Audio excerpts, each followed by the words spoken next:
இது ஃபர்ஸ்ட் மலேசியாவின் செய்திகள் உங்களுக்காக.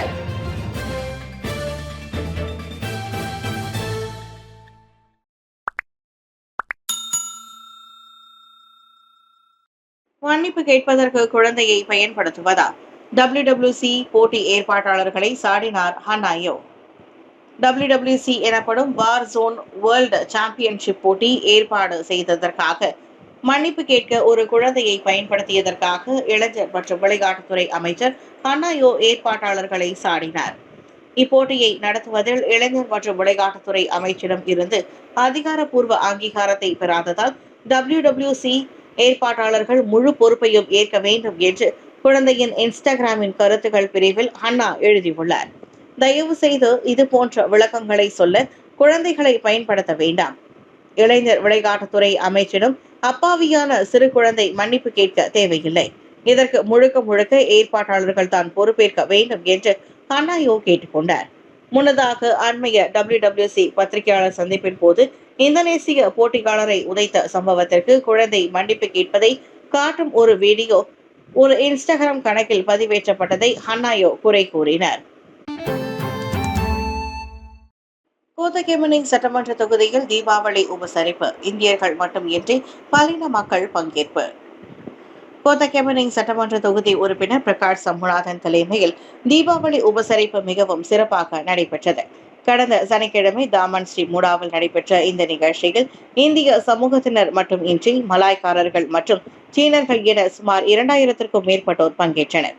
ஸ்லாங்கூர் ஆட்சிக்குழு உறுப்பினர்கள் பாப்பா ராயுடு, ஜமாலியா ஜமாலுடன் ஆகியோருடன் ஷா அலாம் மாவட்ட போலீஸ் துறை தலைவர், ஷா அலாம் மாநகர் மன்ற உறுப்பினர்கள் மற்றும் கிராம தலைவர்கள் மட்டுமின்றி தொகுதியிலும் பல இனங்களை சேர்ந்த வாக்காளர்கள் தீபாவளி விருந்து நிகழ்ச்சியில் திரளாக கலந்து கொண்டது குறிப்பிட்டு பிரகாஷ் தனது மகிழ்ச்சியை தெரிவித்துக் கொண்டார். கோத்தகெமனிங் சட்டமன்ற உறுப்பினர் அலுவலகத்தின் பணியாளர்களின் ஒத்துழைப்போடு நடத்தப்பட்ட இந்த நிகழ்வுக்கு பெருமை சேர்க்கும் வகையில் கோத்தகெமனிங் சட்டமன்ற தொகுதியில் இந்திய சமூகத்தின் சமூக மேம்பாடு மற்றும் நலனை வலுப்படுத்துவதில் முக்கிய பங்கு வகித்த பள்ளிகள், ஆலயங்கள், குடியிருப்பாளர்கள் சங்கங்கள், அரசு சாரா நிறுவனங்கள் மற்றும் சமூக அமைப்புகளின் தலைவர்கள் மற்றும் அவர்களின் பிரதிநிதிகளுக்கு பாராட்டி நினைவு சின்னமும் வழங்கப்பட்டது. பத்துதிகா சுபாங் ஜயா இடையிலான KTM சேவை தடை. இன்று காலை மேல்தள மின்கம்பி பிரச்சனையால் ஏற்பட்ட மின்சார தடை காரணத்தினால் பத்துதிகா மற்றும் சுபாங் ஜயா இடையிலான KTM சேவை தற்காலிகமாக நிறுத்தப்பட்டது. மின்தடை ஏற்பட்டதால் பத்துதிகா, ஷா அலாம் மற்றும் பாராங் ஜாவா ஆகிய நிலையங்களில் 4 ரயில்களின் சேவை நிறுத்தப்பட்டதென KTMB குறிப்பிட்டது. அதே நேரத்தில் சித்தியா ஜெயா நிலையத்திலிருந்து KL சென்ட்ரல் நோக்கி செல்லும் ரயில்கள் வழக்கம் போல இயக்கப்படும் எனவும் அறிவிக்கப்பட்டது. இந்நிலையில் பயணிகளின் வசதிக்காக KTMB பேருந்து சேவையை வழங்கி உள்ளதை தொடர்ந்து பயணிகள் பத்துதிகா, ஷா அலாம் மற்றும் பாடங் ஜாவா நிலையங்களிலிருந்து சுபாங் ஜயா நிலையம் வரை தாராளமாக பயணிக்கலாம். மேலும் பயணிகள் மாற்று போக்குவரத்தை பயன்படுத்த வேண்டும் என்று அறிவுறுத்திய KTMB தங்களால் ஏற்பட்ட இடையூறுக்கு மன்னிப்பு கேட்டுக்கொண்டது. கிமிகின் ஆண்டு விழாவில் கல்வியால் உயர்ந்ததோடு சமுதாயத்திற்கு துண்டாற்றும் 10 பேர் கௌரவிப்பு. கல்வி ஒன்றே நம் சமுதாயம் முன்னேற ஒரே வழி எனும் தாரக மந்திரத்தை கொண்டு IPTA மை சாய்ஸ் திட்டம் மூலம் ஒவ்வொரு ஆண்டும் பல இந்திய இளைஞர்கள் பொது பல்கலைக்கழகம் சேர வழிகாட்டி வருகிறது கிமிக் எனப்படும் மலாயா பல்கலைக்கழகத்தின் இந்திய பட்டதாரிகள் அமைப்பு. பல தலைமுறைகளை சேர்ந்த இந்திய பட்டதாரிகள் ஒன்று கூடும் விழாவாக அதன் ஆண்டு விழா அண்மையில் மிகவும் சிறப்பாக நடைபெற்றது. 6வது ஆண்டாக நடைபெற்ற இந்த விழாவில் 1960, 1970 மற்றும் 1980 ஆண்டுகளை சேர்ந்த மலாயா பல்கலைக்கழகத்தின் மூத்த இந்திய பட்டதாரிகள் கலந்து கொண்டனர். இந்த நிகழ்வின் போது முத்தாய்ப்பாக கல்வி வழி முன்னேறியது மட்டுமின்றி பொது தொண்டும் ஆற்றி வரும் 10 முன்னாள் பட்டதாரிகளுக்கு சிறப்பு செய்யப்பட்டது. மலேசிய பல் மருத்துவ சங்கம் தனியார் பிரிவின் தலைவர் டாக்டர் நெடுஞ்செழியன் வேங்கு, முன்னாள் ஸ்லாங்கூர் போலீஸ் துணைத் தலைவர் டாக்டர் சசிகலா தேவி சுப்பிரமணியம், பூச்சாங் பள்ளத்தாக்கு குறித்து பல ஆராய்ச்சிகளை மேற்கொண்ட டாக்டர் நடராஜன் வீரையா, மலாயா பல்கலைக்கழக விரிவுரையாளர் மன்னன், இளம் வயதில் ஒரு நிறுவனத்தை தொடங்கி அதனை வெற்றிகரமாக நடத்தி வரும் டாக்டர் சக்திவேல் உட்பட கல்வி, பொருளாதாரம், சமூக அடையாளம், கலாச்சார பாதுகாப்பு ஆகிய துறைகளில் சிறந்து விளங்கி வரும் மொத்தம் 10 பேருக்கு விருதுகள் வழங்கி கௌரவிக்கப்பட்டது. சமூக வலைதளத்தில் பிரபலமான தைவான் பெண் ஹோட்டல் அறையில் இறந்து கிடந்தார். விசாரணைக்கு உதவ பாடகர் நம்பி கைது. சமூக வலைதளங்களில் பிரபலமாக விளங்கி வந்த தைவான் பெண் ஒருவர் கோலாலம்பூர் ஜாலான் கான்லேவில் உள்ள ஹோட்டல் அறை ஒன்றில் அக்டோபர் மாதம் 22ஆம் தேதி இறந்து கிடந்தார். அந்த சம்பவத்தின் போது பிரபல உள்நாட்டு ராப் பாடகரான வி மெங் சி எனப்படும் 42 வயதான நம்பி அந்த ஹோட்டல் அறையில் இருந்துள்ளார். போதைப் பொருள் வைத்திருப்பது மற்றும் அதனை பயன்படுத்தியது தொடர்பில் நம்பியை போலீசார் கைது செய்தனர். அந்த பெண்ணின் மரணத்தை கொலை என வகைப்படுத்தப்பட்டதாக கோலாலம்பூர் போலீஸ் தலைவர் டத்தோ ஃபடில் மாஷூஸ் தெரிவித்தார். இதற்கு முன் அந்த பெண் இறந்ததை திடீர் மரணம் என வகைப்படுத்தப்பட்டது. தற்போது அந்த பெண்ணின் மரணம் கொலையாக வகைப்படுத்தப்பட்டதால் விசாரணைக்கு உதவும் பொருட்டு நம்பி விரைவில் தடுத்து வைக்கப்படலாம் என இன்று போலீஸ் வெளியிட்ட அறிக்கையில் தெரிவித்துள்ளது. அந்த பெண் அக்டோபர் 20ஆம் தேதி கோலாலம்பூர் அனைத்துலக விமான நிலையம் வாயிலாக நாட்டிற்குள் வந்ததாக கூறப்படுகிறது. பிரான்சில் அண்டை வீட்டிற்குள் நுழைந்த பூனை உரிமையாளருக்கு 6700 ரிங்கிட் அபராதம். பிரான்சில் ஒரு பெண்ணின் ஒருவரின் செல்ல பூனை ஒன்று அண்டை வீட்டாரின் தோட்டத்திற்குள் நுழைந்ததால் அவருக்கு மலேசிய பண மதிப்பில் 6000 ரிங்கிட் அபராதம் விதிக்கப்பட்டது. ரெமி என்று செல்லமாக அழைக்கப்பட்ட அந்த பூனை அண்டை வீட்டாரின் தோட்டத்தில் சிறுநீரையும் மலத்தையும் கழித்துவிட்டு சுவர்களில் அழுக்கு படிந்த கால் தடங்களை பதித்ததென்று நீதிமன்றத்தில் தெரிவிக்கப்பட்டது. கடந்த ஜனவரியில் வெளியான தீர்ப்பின்படி அப்பூனையின் உரிமையாளர் இழப்பீடு மற்றும் வழக்கு செலவுகளை ஈடுகட்ட வேண்டும் என்று உத்தரவிடப்பட்டது. மேலும் பூனை மீண்டும் அண்டை வீட்டுக்குள் சென்றால் ஒவ்வொரு முறையும் அபராதம் விதிக்கப்படும் என்றும் தீர்மானிக்கப்பட்டது.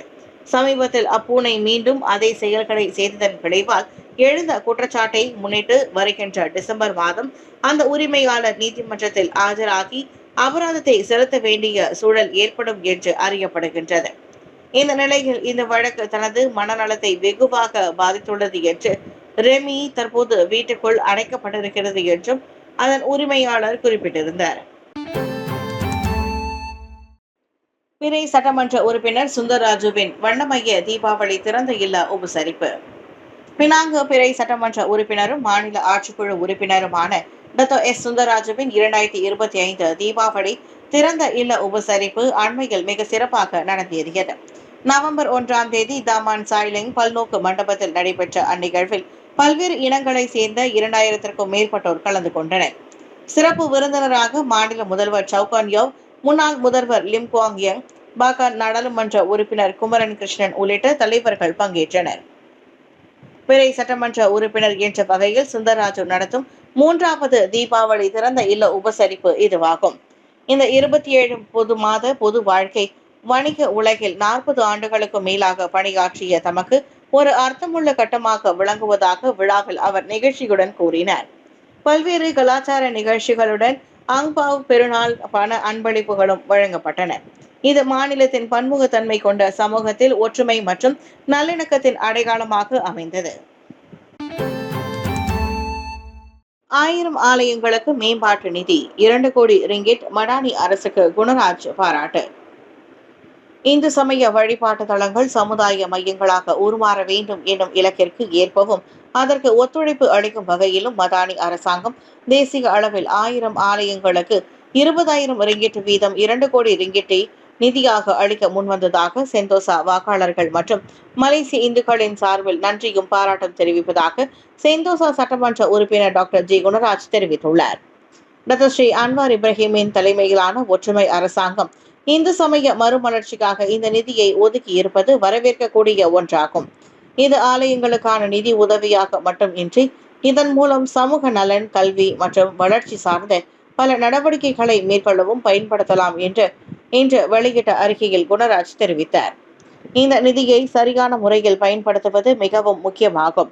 20,000 ரிங்கிட்டை பெறும் ஒவ்வொரு ஆலயமும் அந்த நிதியிலிருந்து 10ல் 1 பங்காக 2,000 ரிங்கிட்டை சமய சமூக நலன் கருதி நன்கொடை வழங்க முன்வந்தால் 1000 ஆலயங்களும் இணைந்து 2 மில்லியன் ரிங்கிட்டை திரட்ட முடியும்.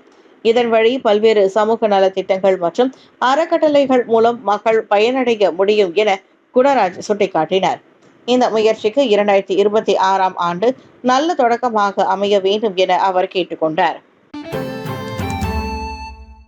பேராக்கில் 27,742 ரிங்கெட் மதிப்பிலான போலி கைபேசி உபகரணங்கள் பறிமுதல்.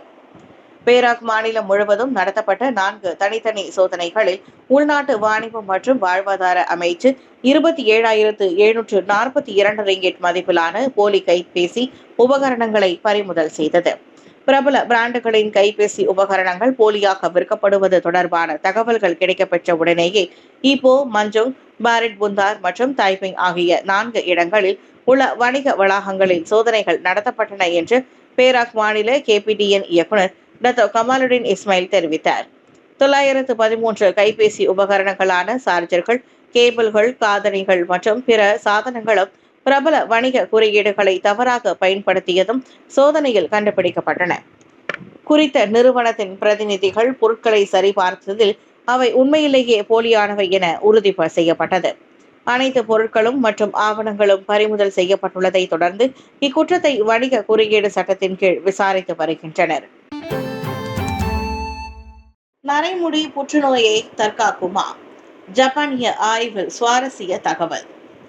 முடி நரைத்தல் என்பது வெறும் வயது அடையாளம் அல்ல, மாறாக உடல் புற்றுநோயை தடுக்கும் இயற்கை பாதுகாப்பு செயல்முறையாக இருக்கலாம் என ஜப்பானின் டோக்கியோ பல்கலைக்கழக ஆய்வாளர்களின் புதிய ஆய்வு தெரிவிக்கிறது. முடிக்கு நிறம் வழங்கும் மெலனோசைட் ஸ்டெம் செல்கள் மிகுந்த DNA சேதம் அடைந்ததால் அவை செயலிழந்து நிலைமையிலேயே நிலைத்திருக்கும் அல்லது நிற உற்பத்தியை நிறுத்தி நரைமுடியை உருவாக்கும். இந்த சோனோ டிஃபரன்சியேஷன் எனப்படும் செயல்முறை செல்கள் புற்றுநோயாக மாறுவதை தடுக்கும் ஒரு பாதுகாப்பு வழிமுறையாகும். ஆனால் அதற்காக இது புற்றுநோயிலிருந்து முழுமையாக பாதுகாப்பை தரும் என்ற அர்த்தம் இல்லை என ஆய்வாளர்கள் எச்சரிக்கின்றனர். தவிர இது தற்போது எலிகள் மீதான ஆய்வில் மட்டுமே உறுதிப்படுத்தப்பட்டுள்ளது.